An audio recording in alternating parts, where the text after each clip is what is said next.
Hello again. This is Erin Dragonsong with WiccaSpirituality.com, founder and chief esoteric scientist, as I like to call it.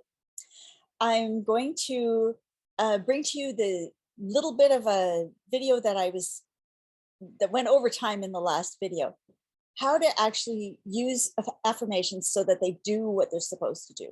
So step 5, they're often most effective when they are short and simple.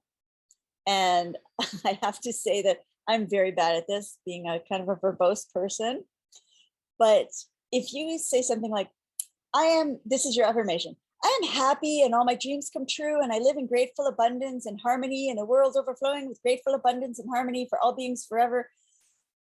That is not nearly as effective to your subconscious mind as I am happy, period. Or all my dreams are coming true day by day, period. Your subconscious works better with think of it like a child mind. Like if you're trying to get a little kid to do something, a 2-year-old, a 3-year-old, a 4-year-old to do something, if you told them that whole big long sentence, they'd go, what? Just give them the little short sentences like, oh, okay, I can manage that, I can do that. So short and simple. Step number 6 is stay relatively believable. Don't go so far out from where you are now that your brain kicks back and says, oh, no, I don't believe that. That's a lie. That's not true.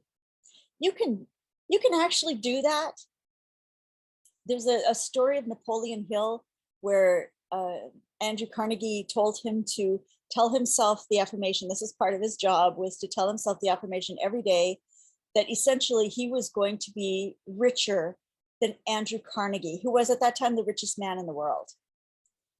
And this is, he was like 20 years old or something, Napoleon Hill. He's a struggling writer. He didn't have a lot of money. And there was a part of him that absolutely did not believe that. Like, no way is that even possible. That's never going to happen. But he kept saying it anyway. He kept saying it. And one day he was out walking and there was this little voice in him that said, you know what? Maybe it could happen. So it can work that way, but it's easier to reprogram if you start with something that's not so far out from where you are that it's unbelievable. If you're struggling to pay the bills from month to month, if you make like $30,000 a year or something, and you say, I want to be a trillionaire by the time I'm, in 10 years time. Well, maybe I'm not going to say it's impossible, because in an infinite universe, literally everything is possible. However, feel for what you feel inside of yourself when you say that. And if there's a part of you that goes, oh, no, then you know that that's going to be a lot more work to get you there. But if you start somewhere simpler and somewhere that your mind can believe, like I'm doubling my income. My income is doubled this year, right? Or I find the job that I find the job where I work half as many hours for twice as much pay, or whatever it is. I wouldn't use find, I find, because does that mean you get the job? Not necessarily.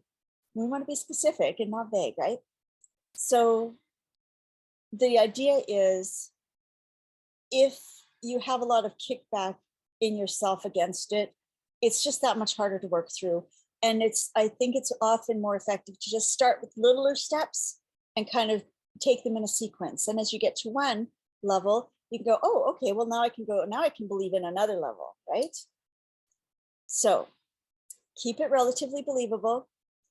Another tip that I like to use, this is number 7, start fresh. Keep it fresh, keep it alive for yourself. If you are getting to the point where you're saying, let's just, because it's simple, I am happy. And if you start to feel like that's not really hitting home, that's not really got an energetic feel for you anymore, start to change it. I'm loving my life. What a great day. That's one that I'm enjoying. What a great day. Whatever you can do to adapt the affirmation so that it has the same meaning, essentially. It has the same result, but it's something that feels alive in you. That's going to get you better results than something you're just saying by rote, I'm happy, I'm happy, I'm happy, without feeling anything happening around that. So step number 8, this might be in a better order, a little shifted around, but you have to stay real too. You can't just spiritually bypass and tell yourself when you're, you know, your best friend has just died or something, or your relationship has broken up or something.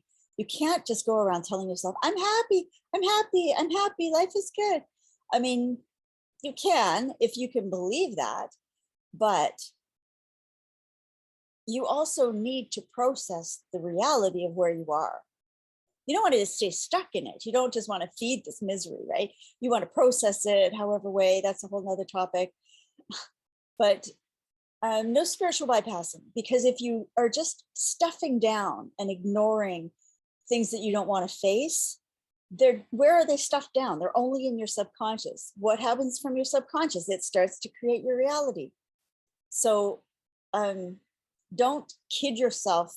Don't put yourself into falseness.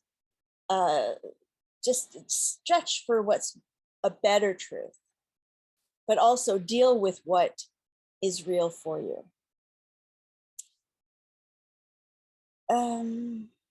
Okay, step number, what is this, 10? Step number 10 is let go of the how. There's a part of us, the ego part of us, the part that absolutely cannot do magic, wants to know how before it's going to commit to anything. It wants to know where the journey is going to go and end up before it'll take the single step. That's not how the universe works. That's not how magic and manifestation work. Let go of the how. How things are going to come about, you don't need to know right now. You may never need to know. The universe knows how to make it happen. When you step into alignment, the universe starts to arrange everything so that it creates what you're going towards. Your job is to take the steps that are presented to you step by step. And then just trust for the rest of it.